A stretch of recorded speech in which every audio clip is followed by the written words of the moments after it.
Okay, good evening, everyone. So tonight I'll be reading from Ajahn Sona's Bloom, Buddhist Reflections on Serenity and Love.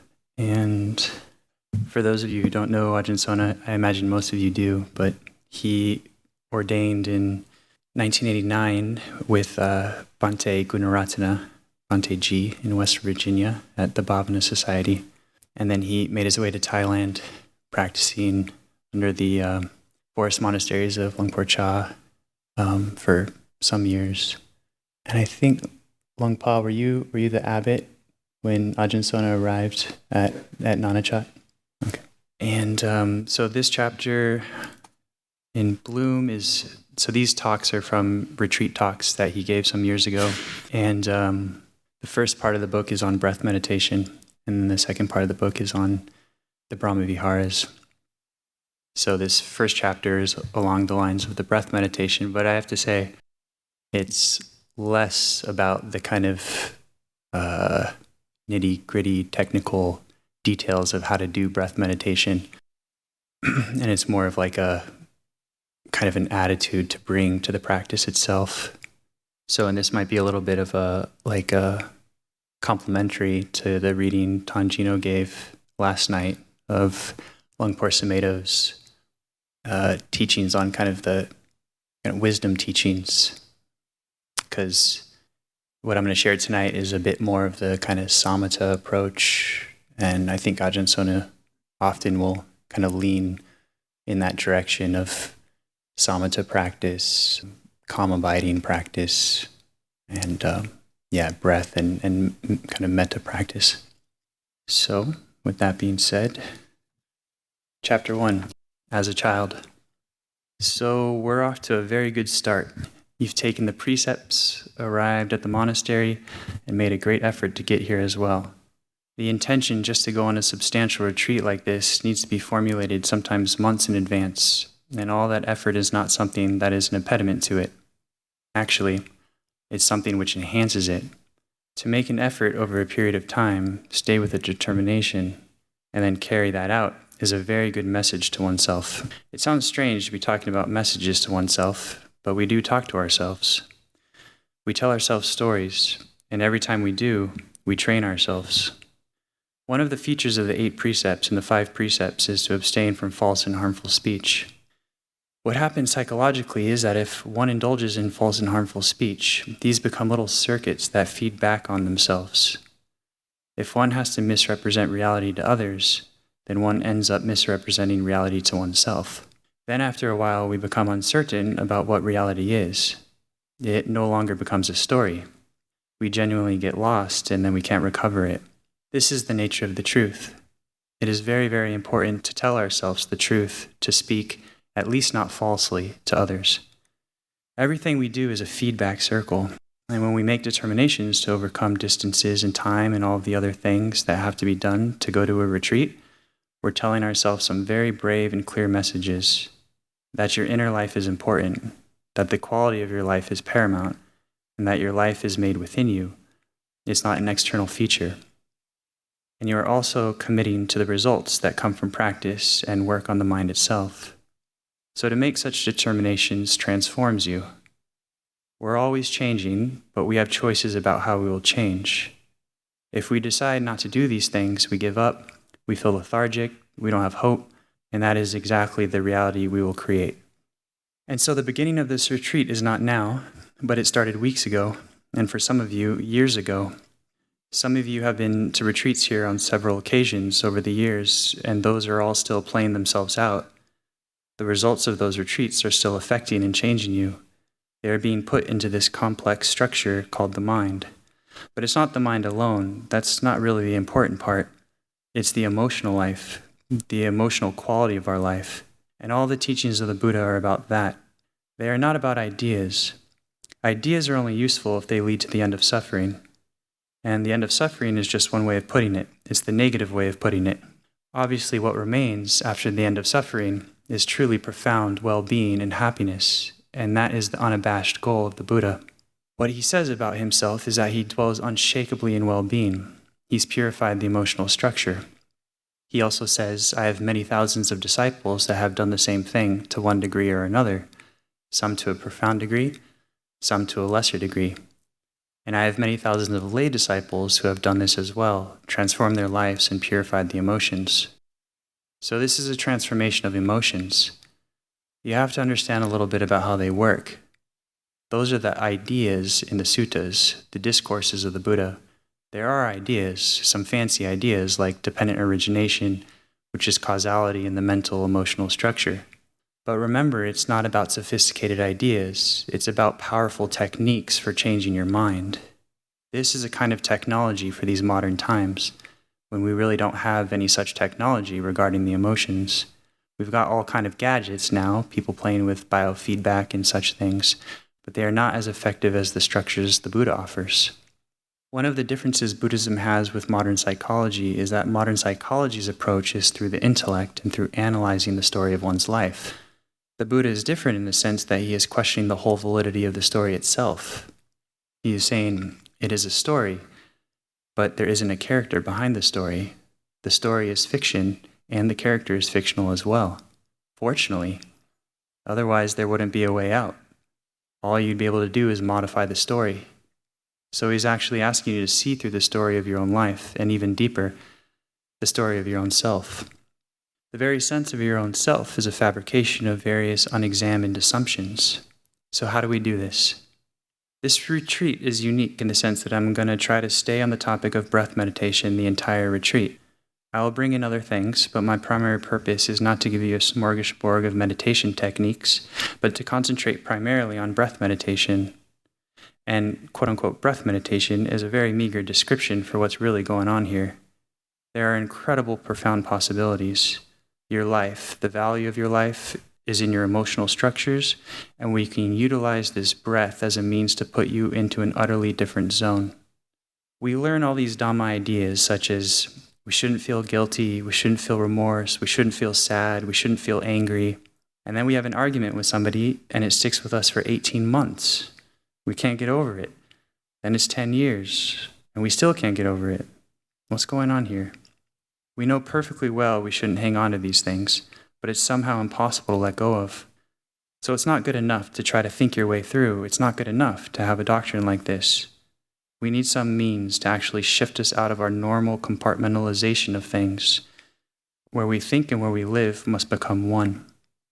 Occasionally, it happens to people that they are brought into some other emotional space by a certain set of circumstances, powerfully good interactions with people for sustained periods of time, or some sort of musical experience or artistic experience, or a drug of some sort will put them in a mood where all of their troubles have dissolved. It's a powerful experience because you've stepped right out of an emotional area that seems to have been a locked room, the locked room of normal thinking processes and the baggage of our stories. How do we get out of that room? You do things. You can. We're going to open the door and get out of that room into a space where the story is not there anymore. It's wonderful. It's all gone. It's all trivial. It doesn't mean anything anymore, and you feel wonderful. How do you get out of that door, you ask? There's a man sitting in the corner, and that's the Buddha. And you say, how do I get out of here? He says, breathe. What? Is he crazy? What kind of answer is that? It's got to be more sophisticated than that. No, it's breath. Breathe. He's been in the same tangle as you. Before he was the Buddha, he was tangled. He was trying to figure his way out of it.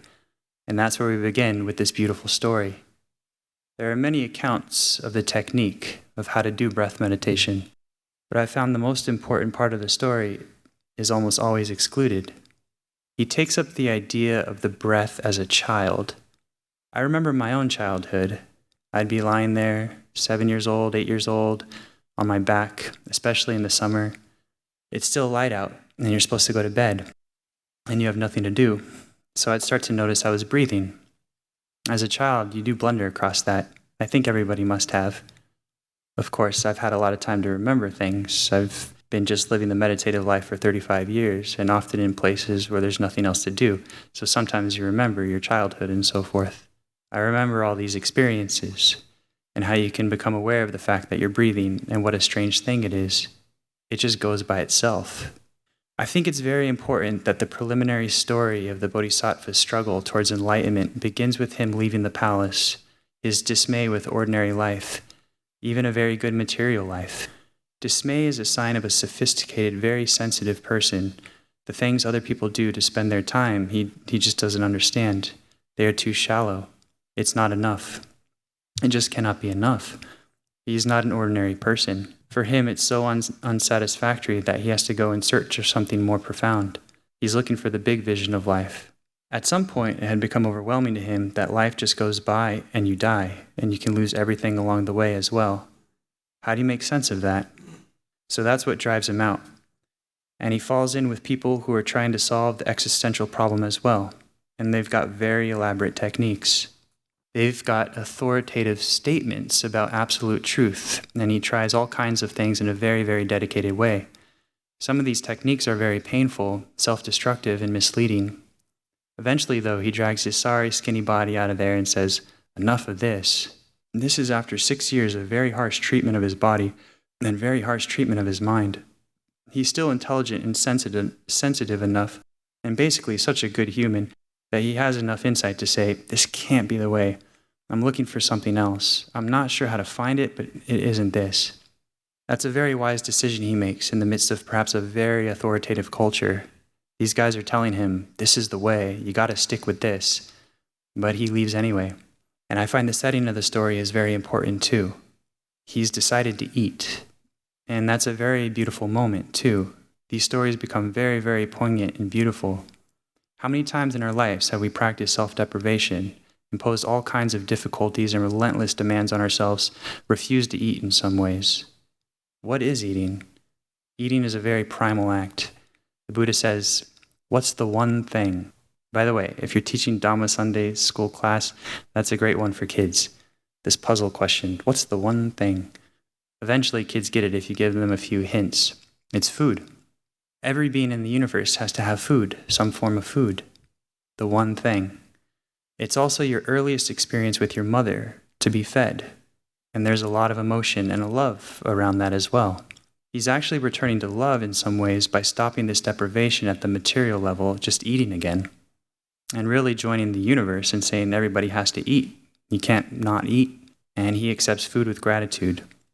There's a very beautiful element to the story which depicts Sujata, the first person to spontaneously and generously offer him a meal. It's a very primal act in the story, isn't it? It's so moving. We're continuing the story to this day. We're acting this out. The lay people are offering food to the monks, and we're accepting it as well. So this is a very kind and human story that's being told here. The first thing we have to do is stop indulging in pain, It's just not the way. Pain is not the way. We need to sustain our body. That's the function of food. We need to sustain our body. The body comes alive when you've eaten. And then he's got to take care of his mind. And it's very beautiful that he's chosen a shady tree by a river, a huge banyan tree beside a river, and you can imagine the breeze coming across the river. On the 20th will be the full moon of May, and that will be the time of the year that the Buddha was supposed to have obtained awakening under the Bodhi tree. Formerly, he would stay out in the baking sun. It would have been hot at that time of the year in India. He was trying all kinds of things that were supposed to be spiritually good exercises, but were really just conducive to ruining your health and making you miserable. He'd freeze at night, bake in the day. But all that is over. So he has taken up residence under a beautiful, spacious, shady tree. In India at the time, there was just no cooler place to be. And the body, I'm sure his body was just celebrating the fact that he'd given it some calories. And here arises something spontaneous. He remembered being under a tree as a child in a beautiful, shady, cool place, surrounded by his aunts and nurses and family. They were very loving and kind, and he probably had been fed already. This child is wanting for nothing, and he is out in nature with a totally friendly environment around him under the tree. In a sense, when you do this breath meditation, that's the story. You're also the story, the attitude. Everything is very kind and simple, as a child might do it. And it's also a giving up of our painful ways. We do things to ourselves. We have these grim messages. We get impatient with other people. We get impatient with ourselves. Why? Why is the question. It's so easy to do, to slip, to get angry, to be critical about everything. To tell yourself a story that just creates a sense of danger around you, anxious and unpleasant. All these stories are negative, self-punishing types of experiences. The Buddhist story is about giving that all up. It's just foolish. To arrive at the right spirit to begin this practice, you come to it just like the banyan tree, a shady place, quiet, conducive to something positive. And then maybe it will make associations if you had some moments in your childhood when you were happy. Maybe you can remember. He did. He remembered being a child and going into a state of bliss. It is called the first jhana, deep meditation, but it's really just a blissful state, empty of thought. He wasn't thinking. He was just experiencing the exquisite experience of breathing, and the air that was coming in his nose must have been just so cool, noticing the exhalation and inhalation. As a childhood memory, obviously it's not anything yogic. It's not some archaic or esoteric technique. He's a kid. He doesn't know any of that stuff. There's no control to it at all. The mind is surrounded by a sense of loving kindness and protection. His defenses can be dropped. Anxieties are gone. He's remembering what it was like to be a child, where he could just sit and feel the breeze against his face and breathe gently. Then the Bodhisattva thinks, remember, he isn't the Buddha yet. That was harmless pleasure. Nothing bad could come of that. He's given up all the sophisticated thing he's learned from 6 hard years of really relentless grind, and he's given up the shallow pointlessness of his previous life in the royal court, which was not painful, but just not enough, just shallow. And somehow he's intuited. I guess I had to go through that. Sometimes in life, we feel we had to make some mistakes before we could realize where to go. So in some ways, yes, he had to experience the painful in order to come to this. It's a very simple but profound realization. It's like a lot of scientific discoveries. Scientists talk about them having a quality of beauty to them. Simple, beautiful, elegant. And this is such an in-your-face kind of realization. That's the beginning of his awakening. You know, the story goes through the night, but the first part of it is just this pure samadhi, pure serenity, pure joy. And then the body is taken into this joy. The body is flooded by this sense of ease. Your body is suddenly not a problem anymore. His body must have been. He must have had sores on the skin and all kinds of things. His body suddenly becomes not a problem. We would call it sukha, the kind of quality of happiness or well-being in the body. It's a side effect of the mind really being well and happy. You see this quality even in boxing matches when the fight has come to an end. The guys have been smashing each other in the face and punching each other in the ribs, and every part of their bodies must hurt. It's gotta hurt. How could it not hurt? Yet at the end, the winner acts as if he's just gotten out of a bath or something. He's happy as a clam, jumping up and down. Because he's joyful, there is no pain. Tomorrow there will be pain, yes, but in joy, the body is flooded with a sense of pain reliever. It's gorgeous. Both parts work together, and that's how you know you're on the right track. The Bodhisattva is getting feedback from nature that he's on the right track. How's he getting feedback? The feedback is that it is a totally pleasant experience. It's positive, beautiful, and he says there couldn't be anything bad in this. There's nothing harmful about this. There's nothing to fear in this. This is also another word, fearless. To be free of fear.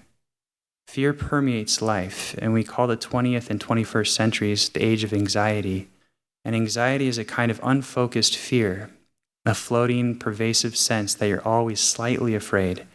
And this has to go. It does go. Anxiety does go in these beautiful conditioned states. There is no anxiety there. For many people, that might be the first time that they forget to be anxious.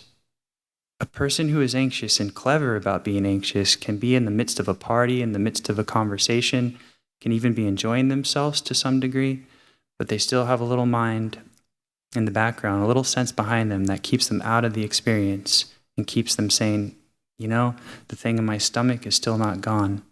I'm kind of having fun here, but I'm still an observer of myself, and part of me is left out of this experience, existentially isolated and still anxious. That part has to go. Can you ever not be standing beside yourself? Can you ever not be self-conscious and partly removed from the experience? Can you ever be one again? When you were a child, you were one. Yet as you got older, you started to develop the second, this other thing that stands outside of the experience.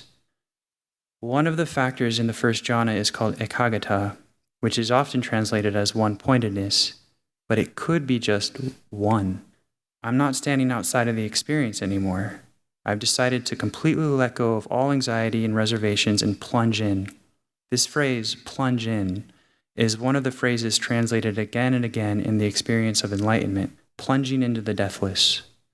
The Buddha also uses the simile for elephants bathing. They love water. They play in the water. These huge elephants love to go in the lotus pond and spray water everywhere and eat lotuses and roll and float in ponds. They play, they plunge into these ponds, and they enjoy themselves immensely, bellowing and blowing water everywhere. This is good.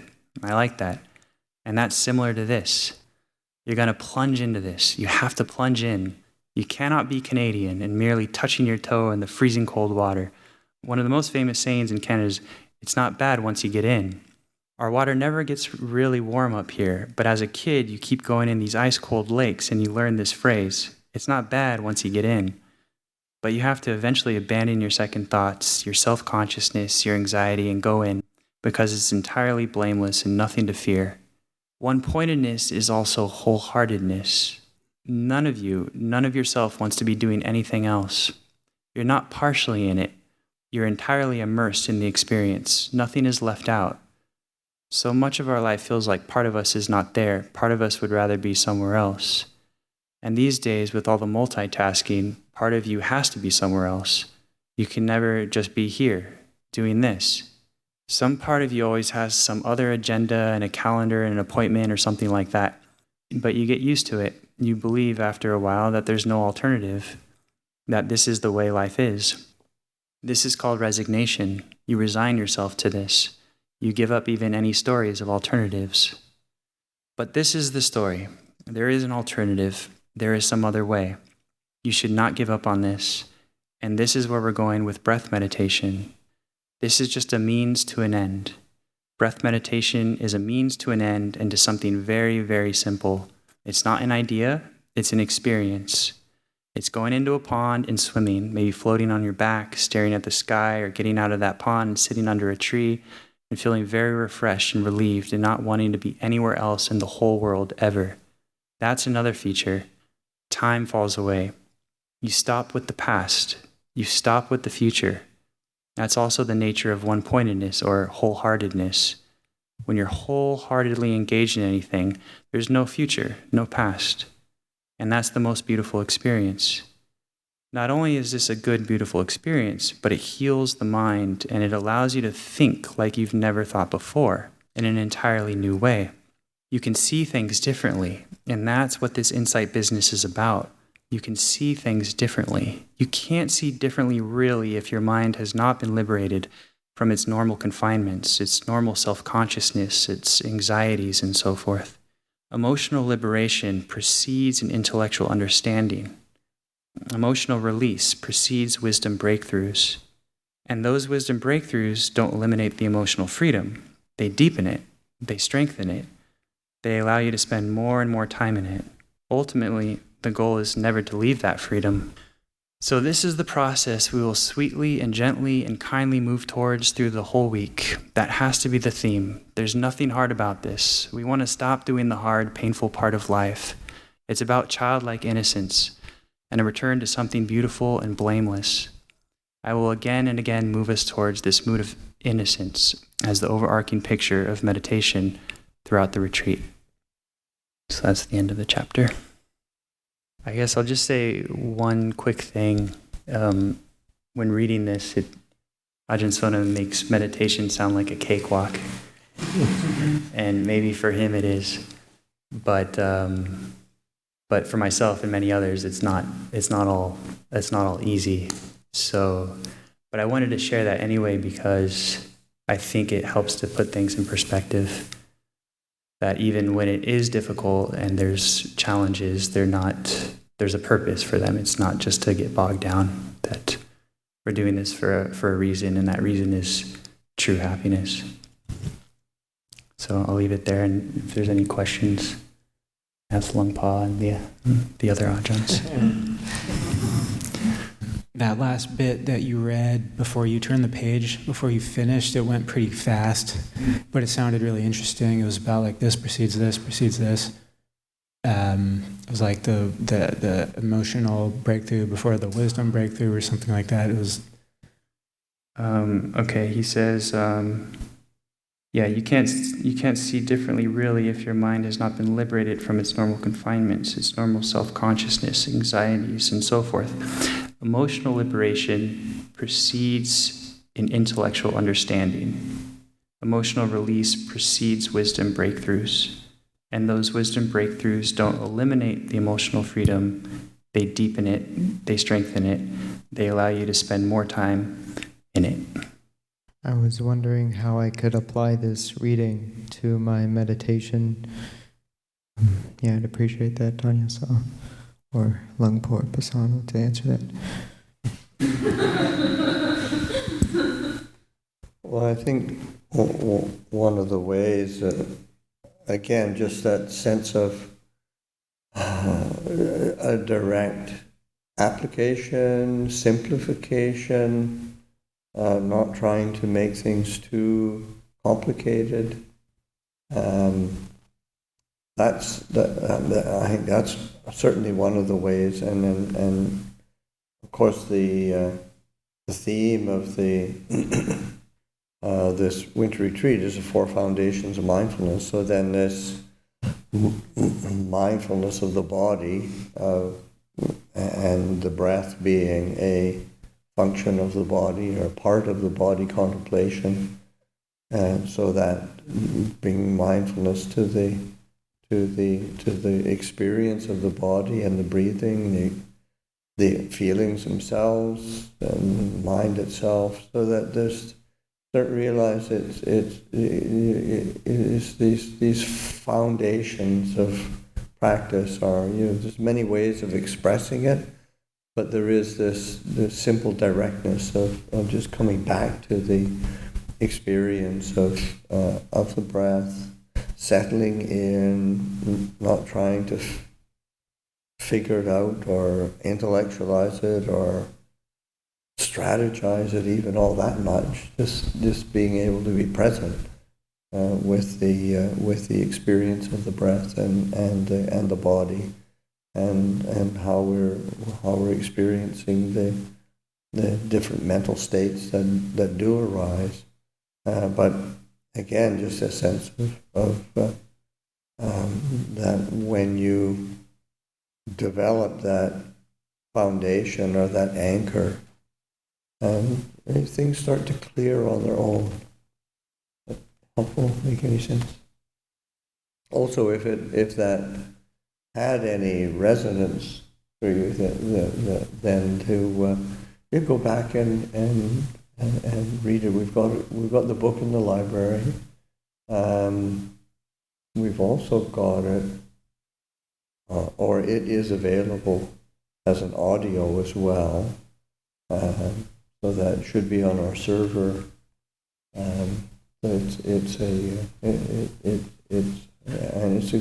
It's a good book to go back to. Lord, there are some teachers that stress not control on the breath, but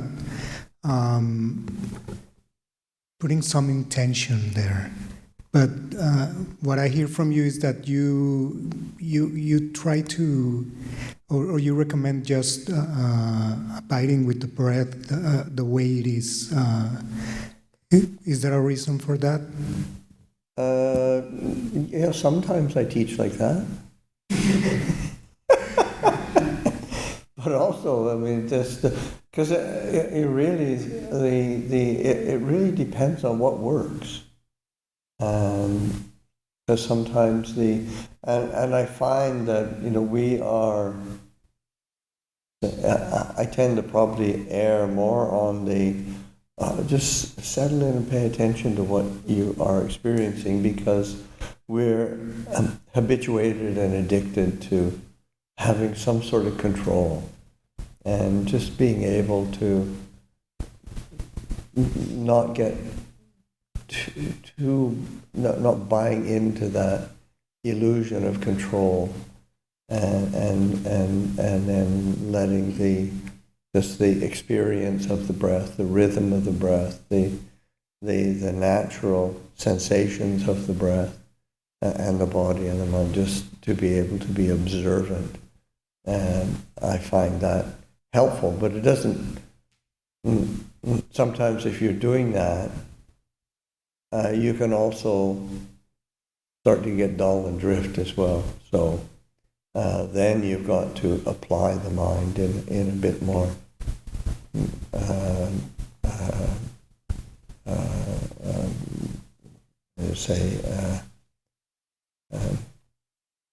you have to be a bit more proactive. So I want to ask you, Tanyasa and I were speaking about kind of in that same vein of like, making an effort and what it's like to kind of struggle with the path, and it seems like a lot of times, like, or if we even hear like Lung Tamahabu or something, like there's this real incredible like hard-edged struggle with the practice, but it seems also that when one is kind of doing the practice in the right direction or the right way, then there's a lot of kind of fruits, and like as Ajahn Sona is talking about, joy and kind of loosening up and not kind of feeling like it's a battle and a slog, and a lot of times people who are meditating describe it as something that's they're just like hitting their head against the wall for many years, which just again seems to kind of be that trying to get on the path, but they're not there yet, or they're not maybe learning or something like that. And I was just thinking about, as you were talking about, the sense of we can put too much emphasis on trying to figure things out, and we overthink, and how can I do this and figure it out, and then there's not that much intuitiveness of feeling, what's actually right to do in a particular experience we're having. But I was just wondering what your experience is with the learning around when it's sort of like a letting go, like the mind sort of starts to intuitively let go, but at the same time be curious about how to handle all of the things that the mind's bringing up, and then but then there's not this kind of like, just crushing kind of like, I gotta figure this out, and it's like this kind of battle. Well, I mean, I'm a disciple of Ajahn Chah. And Ajahn Chah's emphasis is suffering and the end of suffering, so that we can pick up the practice in a way where on paper it seems all right, and in theory it seems that, but we're still suffering. And so then it's okay. Well, how do I? What can I do? That's the question. It's not, am I doing it right? How do I do it right? The question is, how do I be free from suffering? And so that question sort of just allows the mind. I mean, it sort of, to me, it feels like it's an intuitive thing. It's just like you sort of feel it, and that kind of question just brings up an intuition or a sense of. Yeah, well, I mean, that's the thing, is that this Dhamma is not a philosophical speculation on what to do. It's you have to be able to it's like the Ajahn Chah sort of saying, the language of Dhamma is a language of feeling. I have a question. When I'm in breath meditation, sometimes like my breath gets really subtle and it wants to like not be there, and then I feel like I'm not breathing, and then I start to like freak out, and then I'm just like, hey, let's just see what happens, and then it starts to feel like really, really intense and not comfortable anymore, but also I'm not trying to control the breath, but like also I don't know if I'm breathing or not. like, what do I do there? Well, I mean, one of the things is usually when the reason why generally, if the breath starts to become very more subtle, more refined, and so that you're starting not to notice it. Oftentimes, what happens is your breathing really does slow down, and